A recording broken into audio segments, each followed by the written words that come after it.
잭 하일스라는 조용하고 소심한 학생이 있었습니다. 그는 여러 과목에서 고등학교 때부터 낙제했고 여자애들하고 어울리는 것은 상상도 못하는 일이었습니다.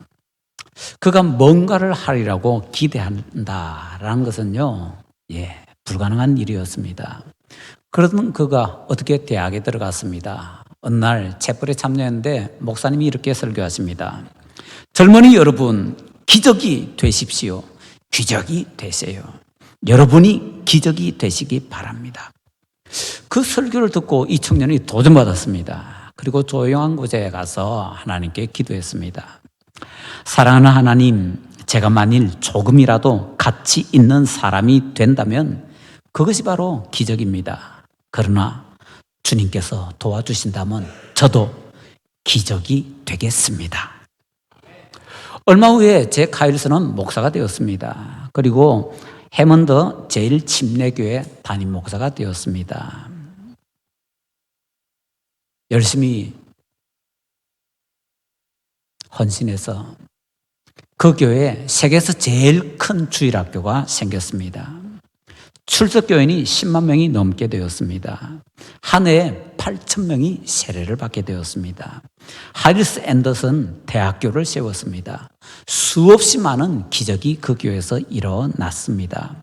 그가 부임할 때에 이 해먼드 제1침례교회는요, 성경을 별로 인정하지 않는 신학적 자유주의 경향이 강한 교회였습니다. 그러나 그 교회는 성경이 틀린 곳이 하나도 없다고 믿는, 성경대로 믿는 강력한 교회라고 유명한 교회가 되었습니다.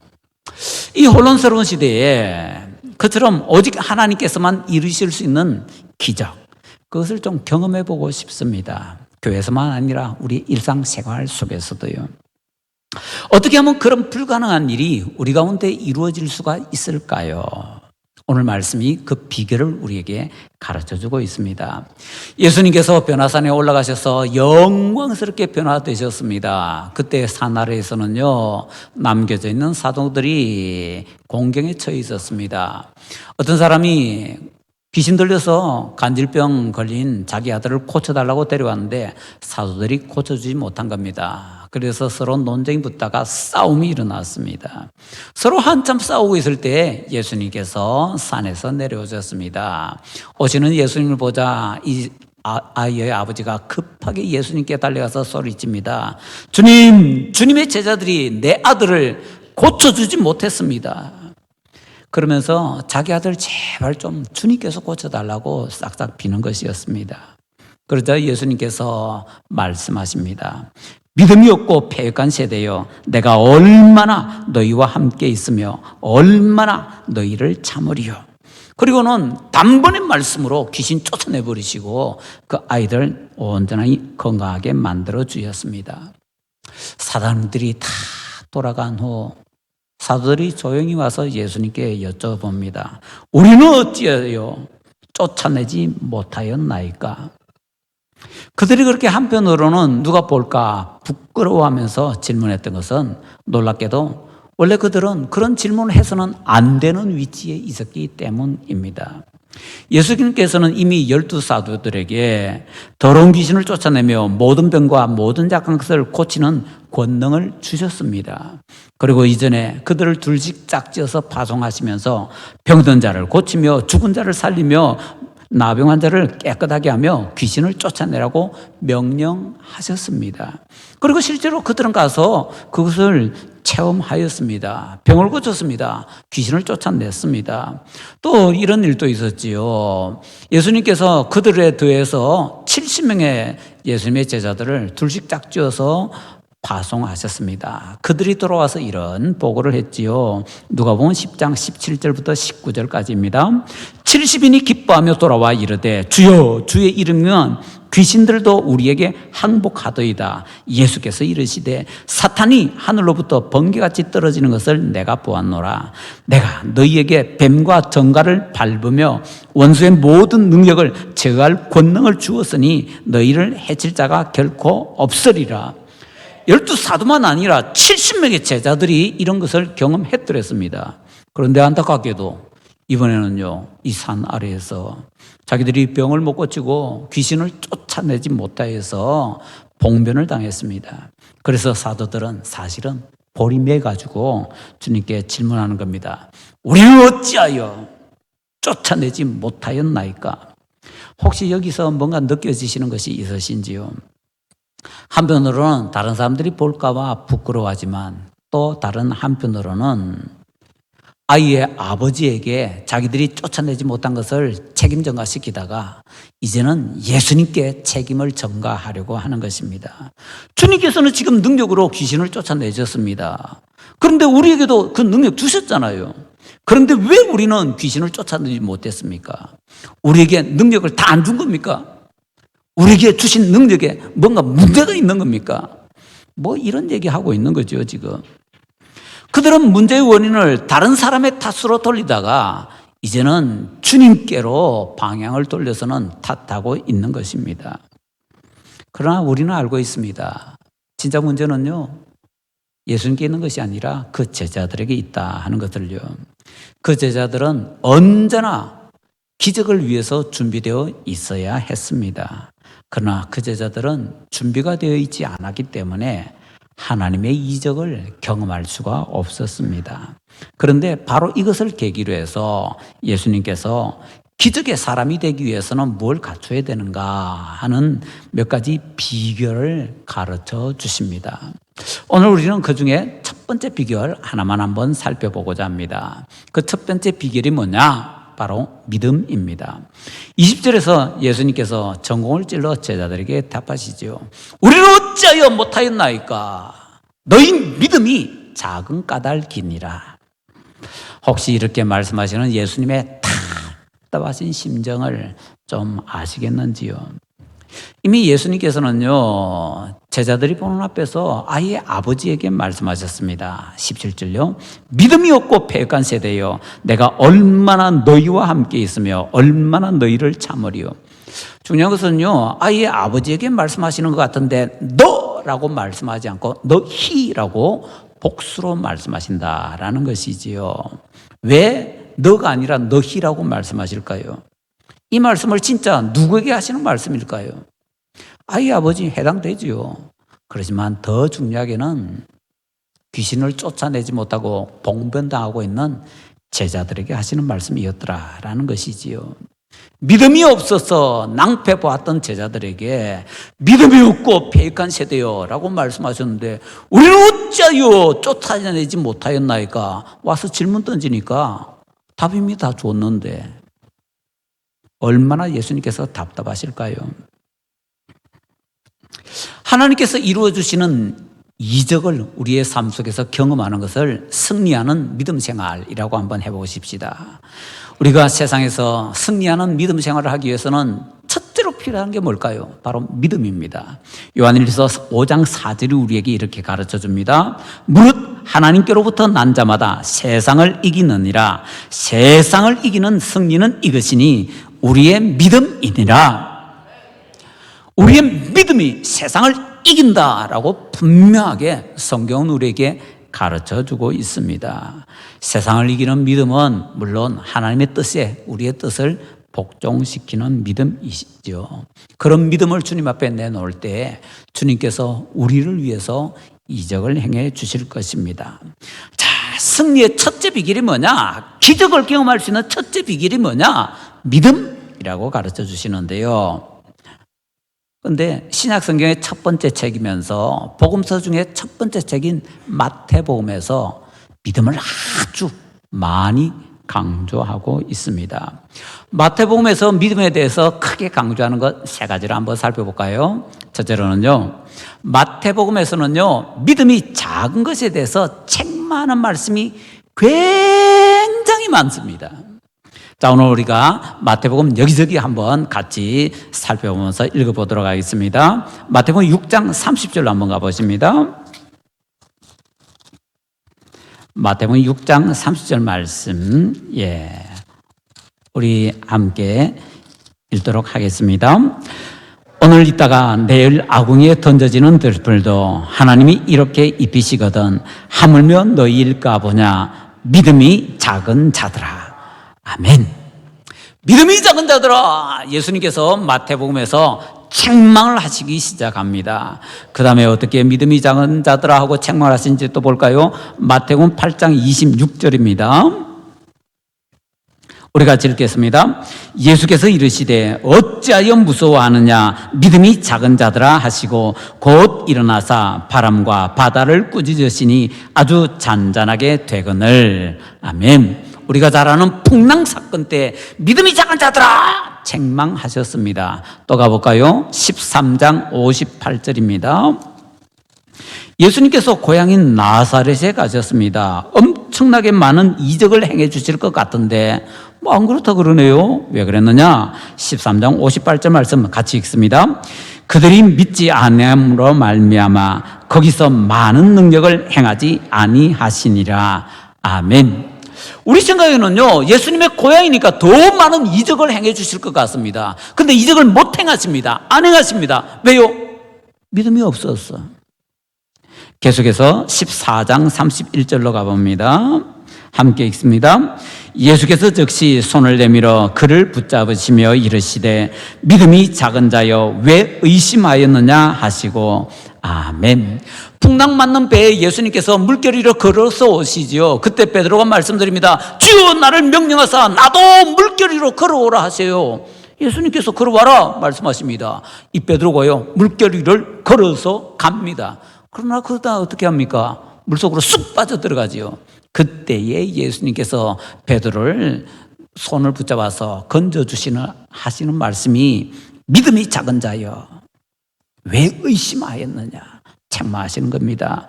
또 오늘 우리 본문으로 가볼까요? 17장 17절입니다. 함께 읽겠습니다. 예수께서 대답하여 이르시되 믿음이 없고 패역한 세대여 내가 얼마나 너희와 함께 있으며 얼마나 너희에게 참으리요 그를 이리로 데려오라 하시니라. 아멘. 예수님 함께 안 계셔도 좀 믿음으로 일들을 행하고 믿음으로 기적을 경험해야 되는데 못하니까 답답해서 책망하시는 겁니다. 그 다음에 17장 20절 상반절에 이런 또 말씀이 있네요. 이르시되 너희 믿음이 작은 까닭이니라. 예수님의 대답하시는 말씀이지요. 또 그 다음에 또 넘어가 볼까요? 23장 23절입니다. 사람들이 왜 외식하느냐? 외식하는 중요한 이유를 하나 가르쳐 줍니다. 23장 23절 말씀 같이 읽겠습니다. 화 있을진저 외식하는 서기관들과 바리새인들이여 너희가 박하와 회양과 근처의 11조는 들이되 율법에 더 중한 바 정의와 긍휼과 믿음은 버렸도다. 그러나 이것도 행하고 저것도 버리지 말아야 할지니라. 아멘. 외식하는 사람들이 뭐하고 있냐? 왜 외식하느냐? 믿음을 버렸기 때문이라고 이 말씀에서 가르쳐주고 있습니다. 정말로 믿음이 없거나 믿음이 작은 것에 대해서 우리가 생각하는 이상으로 마태복음에서는 마구마구 책망을 하고 계십니다. 자, 마태복음에서는요 믿음에 대해서 두 번째 특징이 어떤 게 있는가 하면요 하나님의 이적을 경험한 데 있어서는 믿음이 중요하고 꼭 필요하다고 계속해서 강조하고 있습니다. 자, 그 중에 하나가 우리 오늘 본문 말씀이죠. 17장 20절 말씀 돌아가서 같이 한번 볼까요? 17장 20절 우리 함께 읽겠습니다. 이르시되 너희 믿음이 작은 까닭이니라. 진실로 너희에게 이르노니 만일 너희에게 믿음이 겨자씨 한 알만큼만 있어도 이 산을 명하여 저기로 옮기라 하면 옮겨질 것이요 또 너희가 못할 것이 없으리라. 아멘. 겨자씨 하나만한 믿음이 있으면 놀라운 이적을 행할 수 있다는 겁니다. 계속해서 또 이런 말씀이 있습니다. 21장 21절 말씀입니다. 우리 함께 읽겠습니다. 예수께서 대답하여 이르시되 내가 진실로 너희에게 이르노니 만일 너희가 믿음이 있고 의심하지 아니하면 이 무화과 나무에게 된 이런 일만 할 뿐 아니라 이 산들어 들려 바다에 던져지라 하여도 될 것이요. 아멘. 산을 들어서 옮기는 이 놀라운 것, 행할 수 있고 무화과 나무를 저주해서 말리는 것, 이것을 믿음이 있으면 행할 수 있다. 엄청난 말씀을 하십니다. 이런 정도입니까? 아니요. 더 큰 것도 행할 수 있습니다. 그 다음 구절입니다. 21장 22절 말씀 우리 같이 읽겠습니다. 너희가 기도할 때 무엇이든지 믿고 구하는 것은 다 받으리라 하시니라. 아멘. 믿음으로 구하면은요, 다 받는다고 하십니다. 믿음이 있으면 못할 것 없다라는 말씀이잖아요. 이렇게 마태복음에서는 믿음이 있으면 무엇이든지 이적을 경험할 수 있다고 강조하고 있습니다. 그렇기 때문에 셋째로요, 마태복음에는 믿음에 대해서 어떤 특징을 가지고 있는가? 마태복음에서는요, 큰 믿음을 칭찬하시며 놀라운 이적을 실제로 베풀어 주시는 것을 그냥 모델로 많이 보여주십니다. 자, 다시 앞으로 가볼까요? 마태복음 8장 13절로 갑니다. 백부장에게 일어난 일입니다. 우리 함께 읽겠습니다. 예수께서 백부장에게 이르시되 가라, 내 믿음대로 될지어다 하시니 그 즉시 하인이 나으니라. 아멘. 백부장이 믿음을 내놓으니까 그 믿음대로 하인이 고침을 받게 됩니다. 9장 2절로 가볼까요? 함께 읽습니다. 침상에 누운 중풍병자를 사람들이 데리고 오거늘 예수께서 그들의 믿음을 보시고 중풍병자에게 이르시되 작은 자야 안심하라, 내 죄사함을 받았느니라. 아멘. 그 다음에 우리 알잖아요. 이 중풍병자가 자기가 누워있던 침상 들고 걸어가는 것. 자, 이것이 어떻게 이루어졌는가? 중풍병자를 데려온 사람들의 믿음을 예수님께서 보셨다라는 것이지요. 계속해서 9장 22절로 갑니다. 22절 함께 읽겠습니다. 예수께서 돌이켜 그들을 보시며 이르시되 딸아 안심하라, 내 믿음이 너를 구원하였다 하시니 여자가 그 즉시 구원을 받으니라. 아멘. 여기 구원은 뭡니까? 병고침 받는 거지요. 믿음을 내놓으니까 믿음이 자신을 구원해주고 자신의 문제를 해결해 주는 것을 이 여인이 경험하게 됩니다. 또 있습니다. 그 뒤에 9장 29절 30절을 보십니다. 9장 29절만 우리 같이 읽겠습니다. 이에 예수께서 그들의 눈을 만지시며 이르시되 너희 믿음대로 되라 하시니 아멘. 그 다음 30절 상반절에 뭐라고 합니까? 그 눈들이 밝아진지라. 믿음대로 되라 말씀하니까 믿음대로 맹인들의 눈이 떠지는 것입니다. 이것만 있나요? 15장 28절로 가봅니다. 마태복음 15장 28절 말씀입니다. 우리 함께 읽겠습니다. 이에 예수께서 대답하여 이르시되 여자여 내 믿음이 크도다, 내 소원대로 되리라 하시니 그때로부터 그 딸이 나으니라. 아멘. 이방인 여인인데 큰 믿음 주님 앞에 내놓으니까 내 믿음이 크다 칭찬하시며 그 큰 믿음대로 그대로 이루어 주십니다. 이 말씀 읽으면서 저는 이 생각이 딱 났습니다. 큰 일꾼 큰 사발. 큰 일꾼 큰 사발 아니죠. 큰 일꾼 큰 믿음입니다. 큰 믿음 큰 응답입니다. 큰 믿음 큰 기적입니다. 할렐루야. 유독 믿음을 강조하는 마태복음에서 이렇게 믿음 시리즈를 계속해서 우리에게 쏟아 보여주고 있습니다. 그래서 마태복음 읽을 때 제일 중요하게 눈을 뜨고 관심 가져야 되는 단어는 믿음입니다. 마태복음에서 제시하는 믿음을 따다가 보면 재미있는 현상이 일어납니다. 처음부터 이렇게 쭉 보면요, 우리에게 믿음을 요구하고요, 그 믿음이 성장되어 나가는 모습을 보여줍니다. 믿음이 어떻게 성장할 수 있는지 가르쳐주고 있습니다. 그래서 마태복음이 이렇게 믿음을 강조하고 있으니까 마태복음에 별명 하나 붙이고 싶네요. 어떤 별명을 붙일까요? 믿음의 복음. 믿음의 복음. 복음서가 많이 있는데 그 복음서들 가운데 이렇게 중요하게 이렇게 많이 믿음을 강조하는 복음은 마태복음이거든요. 그래서 마태복음 별명을 믿음의 복음 하고 붙일 수 있다는 거지요. 믿음의 복음을 믿으시고 믿음의 복음을 경험해 보시기 바랍니다. 우리를 절망하게 만드는 문제가 있습니다. 그 문제를 해결할 수 있는 방법 오직 믿음. 마태복음이 우리에게 가르쳐주고 있습니다. 믿음도 그냥이 아니죠. 믿음의 크기대로 응답받는다고 가르쳐주고 있습니다. 큰 믿음, 큰 이적이더라 하는 것이지요. 자, 다시 돌아오십시다. 우리는 어찌하여 못하였나이까? 너희 믿음이 작은 까닭이니라. 그런데 바로 이 모습이 바로 현재 우리의 모습 아닌가요? 너희 믿음이 작은 까닭이니라. 이 말씀은요, 모든 시대, 모든 장소의 모든 교회에게 예수님께서 주시는 말씀입니다. 그런데도 우리는요, 뭔가 문제가 잘못되면 꼬이면은 항상 남 탓하기 바쁩니다. 심지어는 예수님 탓합니다. 뭔가 문제가 해결되지 않을 때에 우리는요, 진짜 한탄해야 되는 것이 내 믿음이 작은 것이라는 것 꼭 기억해야 됩니다. 우리는 어찌하여 못하였나이까? 너희 믿음이 작은 까닭이니라. 그렇다면 도대체 우리의 믿음이 얼마나 커야 된다는 겁니까? 믿음의 크기 기준이 좀 있어야 될 거 아닙니까? 20절 하반절에서 답을 주시네요. 너희가 만일 믿음이 한 겨자씨만큼만 있으면 이 산을 명하여 여기서 저기로 옮기라 하여도 옮길 것이요 또 너희가 못할 것이 없으리라. 믿음이 겨자씨 한 알만큼만 있으면 된답니다. 우리나라에서는 가장 작은 것이라고 말할 때 뭐라고 합니까? 좁쌀이라고 하잖아요. 이 좁쌀만한 게 뭐 이러잖아요. 이스라엘 사람들은 가장 작은 것이라고 말할 때 겨자씨라고 합니다. 이 겨자씨만한 게. 그러니까 겨자씨 하늘만한 믿음이란 뭡니까? 가장 작은 믿음이라는 겁니다.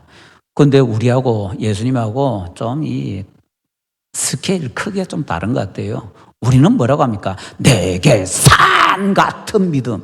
그런데 예수님은요, 겨자씨. 뭐죠 이게? 왜 이렇게 차이가 납니까? 우리가 말하는 산 같은 믿음, 산은요, 생명이 없습니다. 예수님께서 말씀하시는 겨자씨는요, 생명이 있습니다. 생명 있는 믿음은 아무리 작은 믿음이라 할지라도 그 믿음은 살아 움직이고 역사한다는 겁니다. 그래서 믿음의 크기가 중요한데 죽어있는 산 같은 믿음 다 필요 없고 살아있는 믿음은 겨자씨 하늘만 해도 대단한 역사를 하는데 그 믿음이 겨자씨보다 크면은요 더 크게 역사한다라는 말씀이지요. 믿으십니까? 정말 믿으십니까? 말씀에서 우리에게 가르쳐 주잖아요.